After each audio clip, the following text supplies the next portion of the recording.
Hey, hey, hey, happy Wednesday. Come on in, pull up a chair. The Gaming Gang Dispatch is in the air.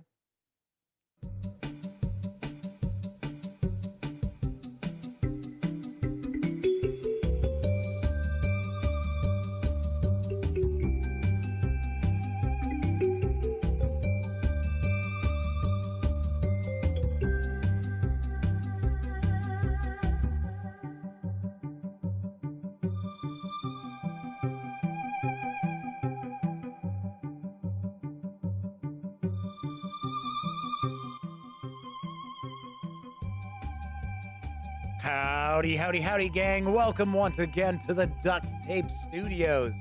I'm Jeff McAleer, your host, here at the Gaming Gang Dispatch, brought to you by thegaminggang.com, which I happen to be the founder and editor-in-chief. So welcome aboard. Tonight is Wednesday, August 25th, 2021.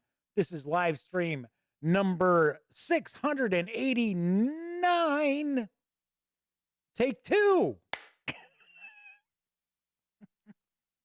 So if this is the first time you've joined me, let me point out this is very, very casual, just kicking back, talking about the latest in tabletop gaming.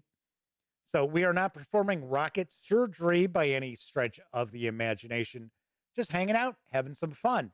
Tonight, I am going to unbox and take a first look at The Dark Summer, Normandy 1944 from GMT Games. But first, I am going to talk about the latest in tabletop gaming news.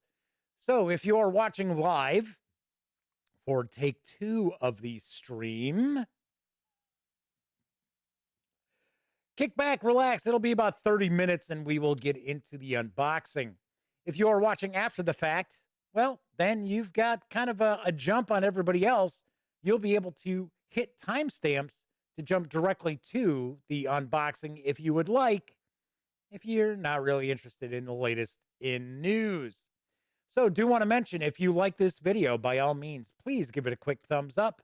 Subscribe to the Gaming Gang channel if you haven't already. And if you do subscribe, ding that bell. It'll not only let you know when the dispatch streams live right here on YouTube, also inform you when I upload other videos, such as my review of Shadow Kingdoms of Valeria, which is going to be up tomorrow. It's in the can. It's uploaded already, but it will go live tomorrow. Shadow Kingdoms of Valeria is from Daily Mythic Games, and you might be surprised what I think about the game itself. Of course, when you're not watching videos on the Gaming Gang channel, be sure to visit thegaminggang.com for all latest in gaming news, reviews, and a whole lot more. You know the drill. Get your geek on at thegaminggang.com. I should mention that Sammy has reviews of the Fallout 2D20 role-playing game as well as Hardwired Island. So those are some brand new reviews that we've got up as well. Sammy's done some Pathfinder reviews also. So there's a lot going on. It's a lot going on. So should point that out because I know some people go to the website, but they don't watch the stream, or they watch the stream, but they don't visit the website. There's a lot there at the website that just does not get covered here on YouTube. All right. Anyway, should also mention, because this is a live stream, no, this is not a rerun. This is a live stream. Chat is available. It's not on screen. It's one of the ways that I keep some of the more unusual commenters at bay. But if you want to say howdy, or maybe if you've got a question, a comment, by all means, chime in. I will do my best to respond. So we had another freeze of the forward-facing camera again. It's like, I don't know. So we've got quite a few people probably hanging around in chat who have come back for the second take here. So we've got Nicholas Stanishek, Indigo Dragon, who had just popped in before we restarted the stream. Doug Roberts is with us, the Motor City Madman. Yes, the Madman, one of our chat moderators, great friend of the Gaming Gang, is with us as well. Who else we got? Boris is back with us too. I'm sure we've got some other folks.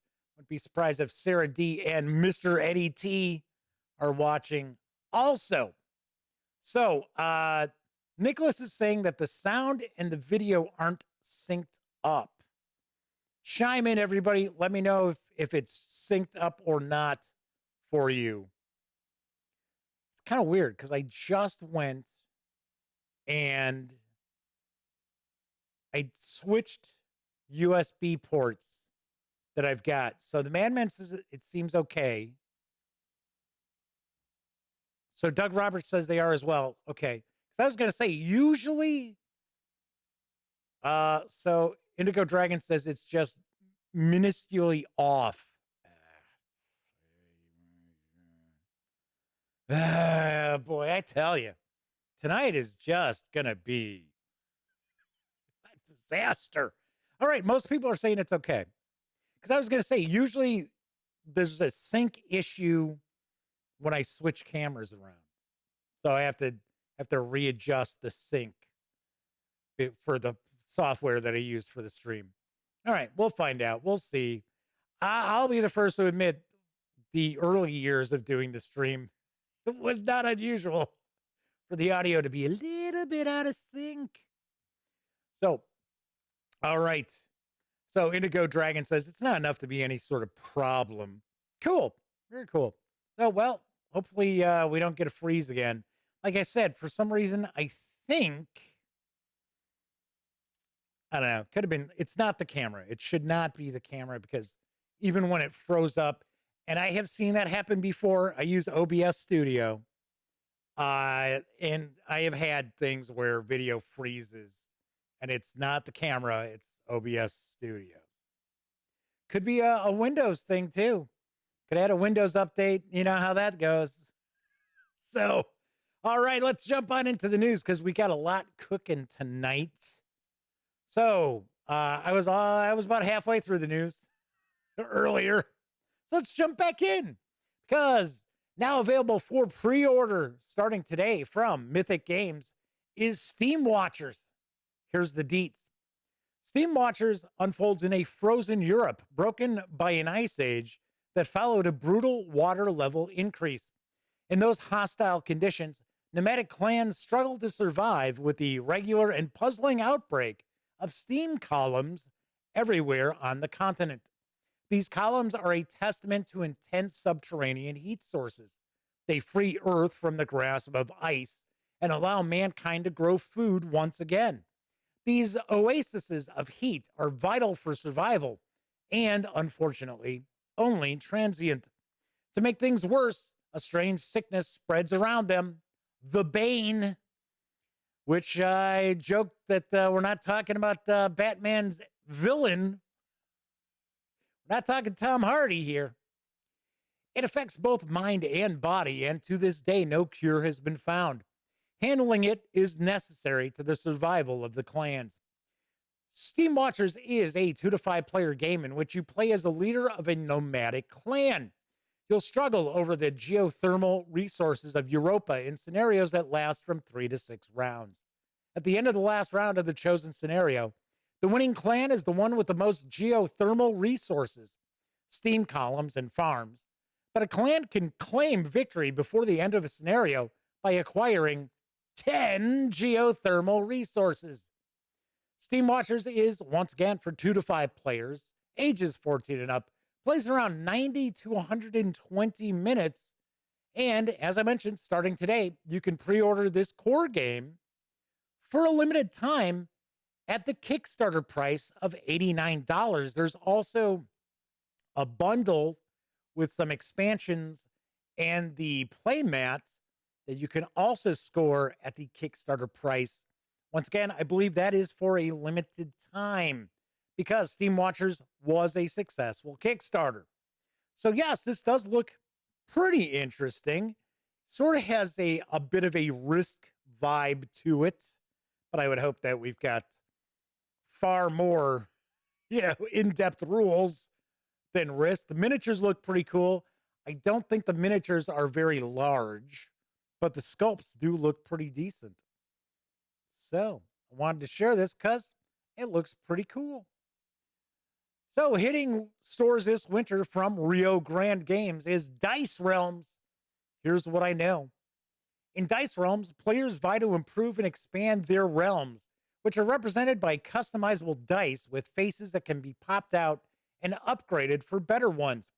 Each game is different, as during setup, players draw 5 tiles from a bag of 35 to determine which extra die faces will be available beyond the 5 standard lines of faces: victory, farming, commerce, defense, and upgrades.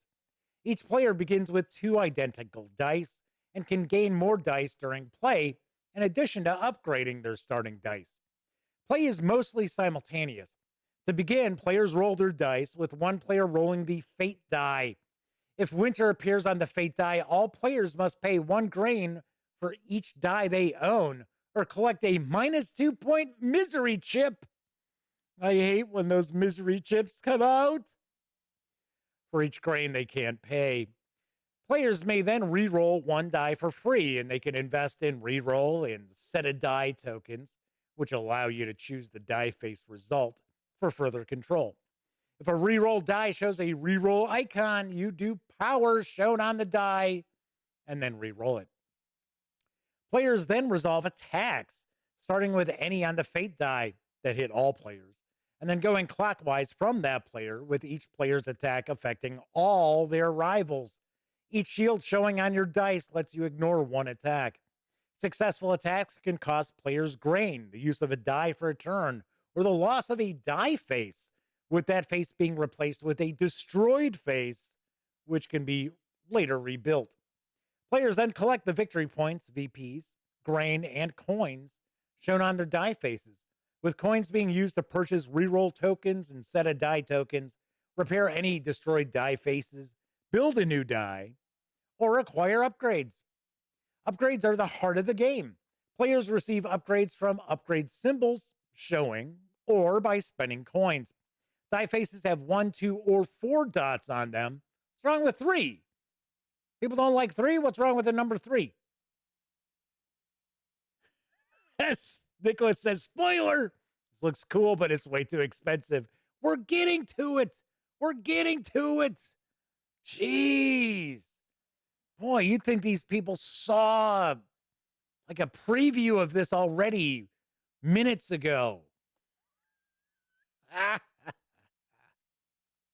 With 18 dice, more than 650 plastic die faces in 72 types, and 35 tiles that provide more than 320,000 unique starting setups and challenges, Dice Realms offers lots of variety and replayability. Dice Realms is for 2 to 4 players, ages 14 and up, plays in around 45 minutes. It's going to carry an MSRP of $119.95 when it arrives in December. Yes. Disavowed 92 has joined us in chat as well. Kevin R. Smith is with us, making sure I get my hellos out there. Sarah D is also hanging out. Boris is with us. Doug Roberts. I think I've said hello to everybody who's hanging out in chat, or at least, who's chimed in chat. Yeah, I got to say, you had me until the 120 bones. I just got to be honest. And I understand there's all these little plastic faces to the dice and you got to pop those out and replace. And I get it. There's a lot to this. And as I mentioned in the previous attempt at this stream, it's designed by Tom Lehman, who is best known probably for Race for the Galaxy. So it's got a designer with serious chops who has designed this. So this actually does look pretty interesting. It's just $120. So Kevin says it's probably plus shipping. No, yes, it is plus shipping. It doesn't include shipping. This is the MSRP. So Boris mentions that's 150 Canadian plus 15% tax. Yikes. Disavowed 92 says it looks like it uses the same system that's in Dice Forge, but for well over 100 bones, expensive. I know, I don't want to harp on it because it does seem like this is probably a pretty interesting game. But, there's a lot of games out there for 120 bucks. You get a bunch of miniatures and stuff like that. I don't know. All right, moving right along. Let's get on to the news piece that froze the camera. Maybe it was Pelgrane Press. Maybe they didn't want me talking about their free quick start for 13th Age. 13th Age combines the best parts of traditional D20 rolling fantasy gaming with new story-focused rules, designed so that you can run the kind of game you most want to play with your group. Created by Rob Heinzu and Jonathan Tweet, 13th Age gives you all the tools you need to make unique characters who are immediately embedded in the setting in important ways. Quickly prepare adventures based on the PC's backgrounds and goals. Create your own monsters, fight exciting battles, and focus on what's always been cool and fun about fantasy adventure gaming. Icon relationships and one unique things offer exciting storytelling possibilities. So this is where I mentioned one unique things, plural. I started to mention that, and that's when I froze up. I was like, that kind of sounds odd, doesn't it? One unique things. So it's like one unique thing for each player character, I believe. I gotta say, I know practically nothing about 13th Age outside of the fact that a lot of people dig it a lot. Anyway, backgrounds provide a simple, flexible skill system drawn from characters' personal histories. There's escalation dice, which enable fun, fast-moving D20 combat. Owl bears will rip PC's limbs off to feed their young. This quick start document includes the rules and advice you'll need to run or play a game of a game or three is what it should be, of 13th Age, the role-playing game. You also need a couple other things: an introductory adventure, pre-generated characters, and some D20s, D8s, and other dice. That's more than a couple of other things, I should point out. Our adventures, Crown of Axis and the Strangling Sea, were written with first-time players in mind. Using the rules in the Quick Start, you should have everything you need to run them. You can browse free adventures or get character sheets on the 13th Age resources page. Keep in mind, this is not the 13th Age core book, which is a beautiful, gamer-friendly book packed with extra content and written in the author's distinctive style. It is, however, an excellent playable game, and Pelgrane Press hopes it'll tempt you into trying the real thing,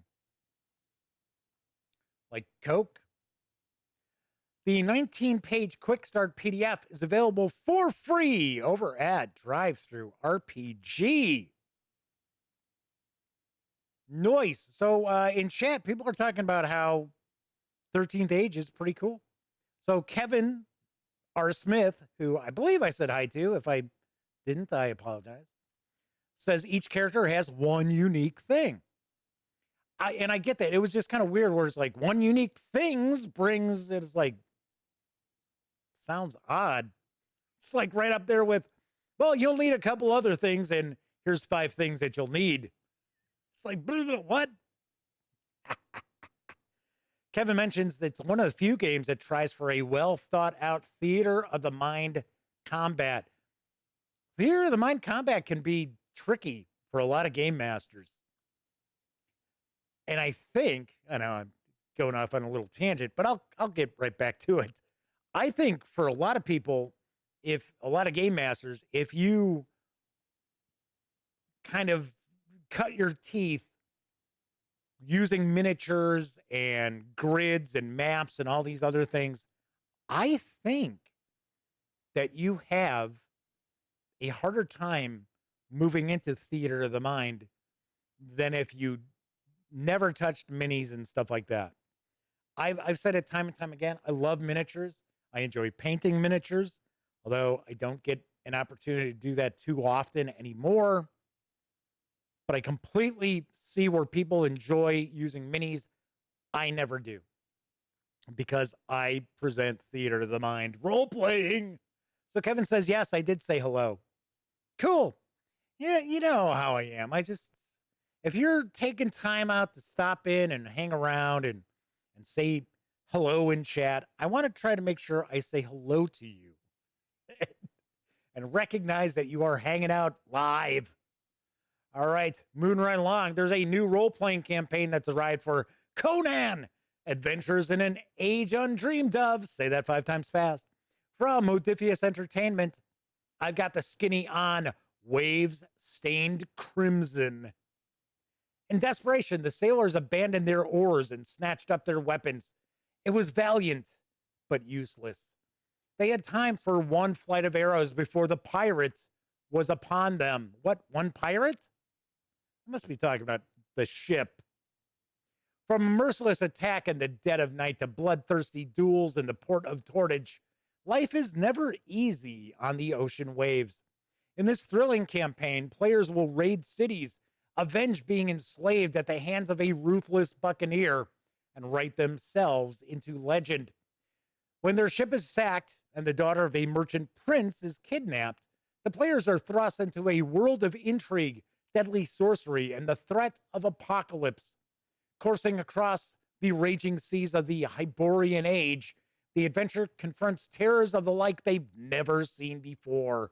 Degenerate cults, murderous cutthroats, and a weaver of the darkest magics, with a plan for the world that must be halted. Do you have the courage and fortitude to stand against a rising tide of blood and danger? This is a thrilling all-new campaign for Conan, Adventures in an Age Undreamed Of. It includes 5 adventures, creating a series of challenges for even the most experienced of players. There are new islands to explore, new monsters to fight, and new antagonists to defeat. Do have to point out, this book does require the Conan core book to use. The 108-page Conan Waves Stained Crimson hardcover is available right now for $35, or you can grab the PDF over at DriveThruRPG for $14.99. Very nice. I do like to see that Modiphius Entertainment is really supporting a lot of their role-playing game lines. Conan's getting a lot of new adventures. I believe they're trying to have like a new adventure every month. This is, I do believe, the first campaign for the Conan Adventures in an Age Undreamed Of role-playing game. So, like seeing that as well. Nice. Very, very nice. I have to mention, I do have the PDF for review. Modiphius has really been stepping up their game as far as sending me review PDFs. Unfortunately, I don't do PDF reviews, so I am forwarding them on to Sammy. And I mean, she's got a full plate. So once again, that reminds me to point out, if you can string together 3 coherent paragraphs and you enjoy role-playing games and you would like to review role-playing game PDFs, please reach out. I certainly can use at least 1, if not 2, more reviewers. And the thing is, I'm more than happy to provide PDFs to people and not expect them to have to review the game. So there is that. So just being a reviewer means that you'll get the PDFs, but essentially I'll assign who needs to do reviews. So it's a win-win, I'm telling you. So this looks pretty cool. I am going to take a peek at this because I did review the original Conan, I shouldn't say original, the 2D20 Conan role-playing game. Yes, Adventures in an Age Undreamed Of. That just rolls right off the tongue, doesn't it? It's just so easy to say that all the time. Anyway, that was when we were still doing a lot of written reviews, which I've kind of gotten away from. I just do video reviews now. All right, final news piece. There is a new magazine that's arriving for old school essentials. I've got the dope on Carcass Crawler, issue number 1. The first issue of Carcass Crawler, the official old school essentials zine, has arrived. Each issue is packed with new material for your games, including new character classes and races, new spells and magic items, new monsters, optional and expanded rules, news, previews of in-development products, short adventures, and more. In this issue, you're going to find new classes. That's right, 6 new character classes. The Acolyte, the Gargantua, the Goblin, the Hephaestion, the Kineticist, and the Mage. There's new races. That's right, 3 new character races for advanced fantasy games. The Gargantua, the Goblin, and the Hephaestion, or Hephaestion. There's black powder weapons. Complete rules for introducing Renaissance-style black powder firearms into your game. There's fighter combat talents. Optional rules give fighters a little extra mechanical perk. And D6 thief skills, an optional alternative system for thief skills. Plus, adjudicating thief skills, optional guidelines for the use of thief skills and attempts by other characters to perform similar tasks. All content in Carcass Crawler is 100% compatible with old school essentials and the classic basic / expert rules, thus can be used with any B/X based game. The 32-page zine is available in PDF over at DriveThruRPG for $7.50. Nice. Very, very nice. Although I gotta say, $7.50, that's pricey for a 32-page PDF. Although I do understand that Necrotic Gnome does pack their releases with a lot of goodness. So you're not getting a lot of fluff. You're going to get a lot of gameable material, but still, 20 cents a page. It's a little high. So Kevin mentions that they got issue 0, which I did know. There is an issue 0. It was kind of, I think, a preview issue that was part of a Kickstarter. So very, very nice. Flaming Huron is with us in chat. Good to see you, Flaming Huron. Our other chat moderator has arrived. So that is it for the news tonight. Once again, talking about DriveThruRPG. The gaming gang, thus the Dispatch, is affiliated with the One Bookshelf site. So if you are going to visit DriveThruRPG, please stop by thegaminggang.com first. Click on one of our banner ads, and that way, if you happen to make a purchase, I get a little portion of that sale. All those nickels, dimes, and quarters really do add up and help keep the gaming gang around. Also do want to mention, if you like the website, if you like the channel, if you like what I do, and you'd like to buy me a cup of coffee or bottle of Coke Zero, what is it? Coke Zero sugar now?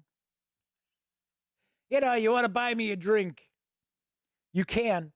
You can simply go to paypal.me/thegaminggang. I got to say, there have been some folks out there very, very generous. Really do appreciate it. The Madman, thank you so very much. People know that, usually when I go to Gen Con, it's the Gen Con auction that I bring a lot of games that are just never going to see the light of day again after they got reviewed. And that usually funds the gaming gang for the next year. Of course, there is no auction at this year's Gen Con. That's why I've been doing the weekly auctions, which will return. Just I had a lot going on last weekend. So they will be returning. All right. So Nicholas had asked this question. And Floyd Meter says, or just go to the Gaming Gang website while you're there. Check out some of the articles. Yeah, definitely. You can definitely do that. There's every news piece that I share is on the website. Always on the website. In fact, there's stuff that is on the website as far as news pieces that don't make it onto the show. So there's that too. There's a lot of stuff at the website. So Nicholas had asked, and this kind of will piggyback on another question. Kringle, who watches live from time to time, had commented on Monday's show in the comment section, saying, "Oh, I meant to ask you to do a review," and they were kind of curious how they go about requesting a review, and they would like to see a review of Old School Essentials, right? Just talking about the new magazine for OSE. And they're kind of like, so, how do you go about doing that? And Nicholas is mentioning that they were kind of looking at some of the recent videos on the Gaming Gang channel, and the ones that pull in the most views happen to be old school Renaissance role-playing games. And was curious if there's any theories about why that's the case. So let's kind of tackle both of those at one time. As I can hear, it's starting to pour rain outside. That's good. That's all we need. We'll need like a little flicker of power. Internet drops. Yeah. Why not? Why not? Right? Anyway. So first off, with like board games, I don't get it's kind of funny. And I've told companies before, don't send along like the family games that are for like ages 6 and up, because that's not my audience. And of course, sometimes they still do. So you'll see, I'll do reviews of stuff that really isn't geared towards my audience. And they don't pull in a ton of views. Also, I don't have like a team of 30 people. Because remember, I don't do Kickstarters and things like that to stick around. I do my best not to try to reach into your pockets for the Gaming Gang to stay around. And if you do, I always try to at least, be giving stuff back, like with the auction and stuff like that, right? Anyway, so I don't have an opportunity to be like cranking out board game reviews each and every day, because I don't have an opportunity to have enough people together on a daily basis to be cranking out the reviews. So what will sometimes happen is all these other folks out there will have their reviews up way before I do. Got to remember, this is not my full-time job.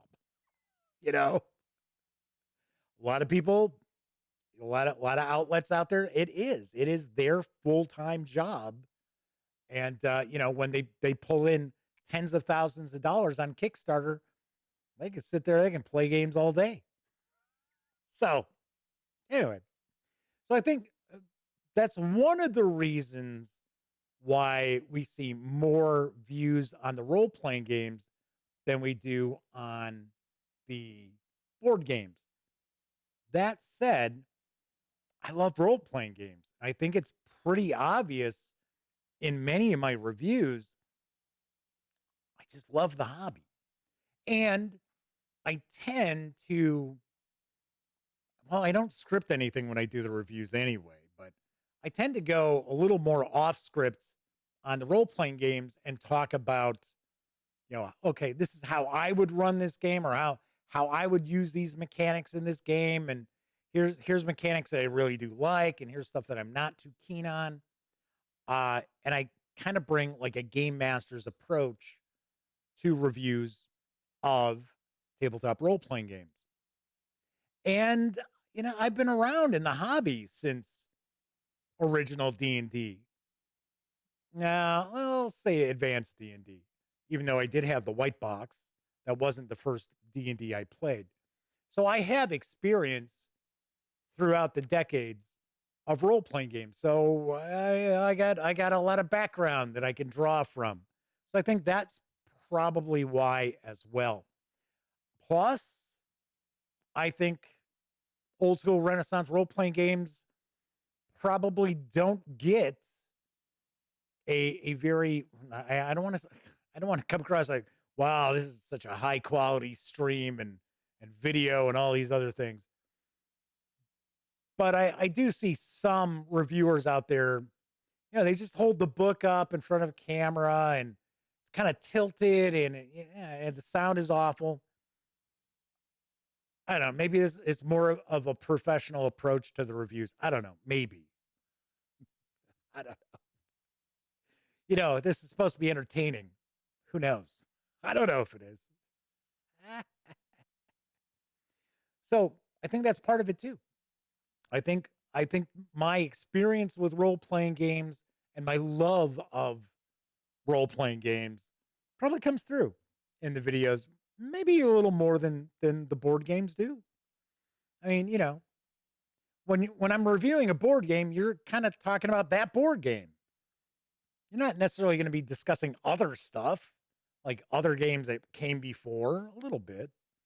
But when I'm talking about like an old school Renaissance game, I'll be like, hey, and this reminded me of blah, blah, blah. And, maybe I would replace this mechanic with blah, blah, blah. I don't know. So, Flaming Heron says, I give more than people would expect. Just happy to get to watch the videos. Hey, I'm happy I'm here.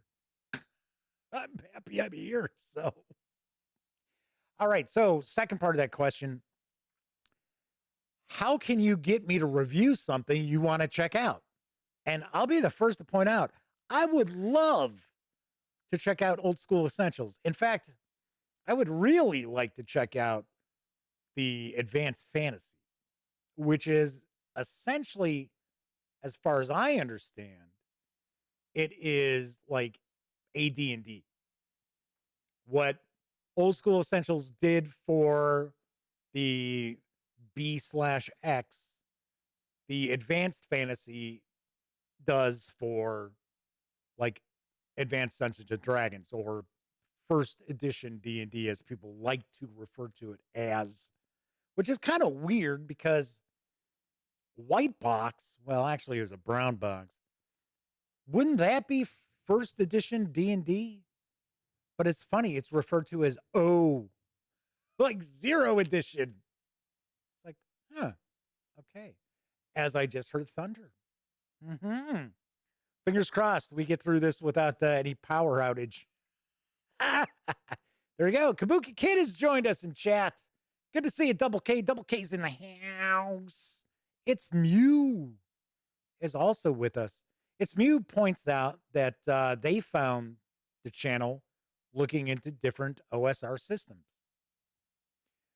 Okay, so how would you get me to review something, right? And like I said, I am very intrigued. I'm interested in OSE even. Problem is that I have a shoestring budget. In fact, my budget effectively makes a shoestring look like a cable holding up the Golden Gate Bridge. So I don't have an opportunity to just go out there and purchase stuff. Now, I have had people, and I'm not asking anybody out there to do this, but there have been supporters of the channel who were like, hey, you know what? I really want to see you review this. And they have actually essentially purchased the game. So, I mean, there's that. But what you can do is reach out to the publishers. So, as an example, and I've reached out to Necrotic Gnome, and I've never heard anything back from them. And, that's fine. I still shared a news piece about them. What you can do is you can reach out to publishers, hit them up on Twitter, tag them on Twitter, and say, hey, I'd love to see Jeff at the Gaming Gang review XYZ. Tag them, message them. You can obviously go to their websites. They always have a contact. Usually they have a contact email. Shoot them an email and say, hey, you know what? You should check out the Gaming Gang and the reviews of OSR stuff or whatever you're looking for me to do a review of. Does that mean they're going to reach out and ask me to do a review? Who knows? Got to remember, I'm not everybody's cup of tea. That is for sure. All right. So that is that. Let's jump on over to the other camera because what I'll be doing tonight is taking a first look at Dark Summer, Normandy, 1944. It is from GMT Games, designed by Ted S. Racier, with artwork and graphics provided by Charles Kibler and the late, great Chad Jensen. This game is for 1 or 2 players, ages 14 and up, plays in 4 hours or more. Yes, it is kind of a traditional hex and counter war game with some modern twists to it. It's available right now. It does carry an MSRP of $55. So pop over to the other camera because here we've got bing.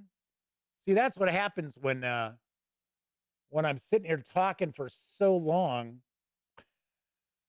It's like, one thing I don't like about the Sony, and it is like, it'll decide, it's like, yeah, I'm tired of waiting for you to start shooting video. So it does that. For some reason, it saves a screenshot of a book I shot video of months ago. All right, so here we got the Dark Summer, D-Day in the Battle for Normandy, June 6th to August 21st. Flip this on over. I'm going to use the old hobby knife here. Let's get rid of the shrink wrap. I'll read a little bit of what's on the back. I'm not going to read everything. So, one of the reasons why I switched cameras is because the Panasonic G85, which is a really cool camera, its autofocus is horrible. It's just terrible. Now, what I'm doing right now, it's the front-facing camera here, so it's just set at, a focus point, and that's where I am, which is great.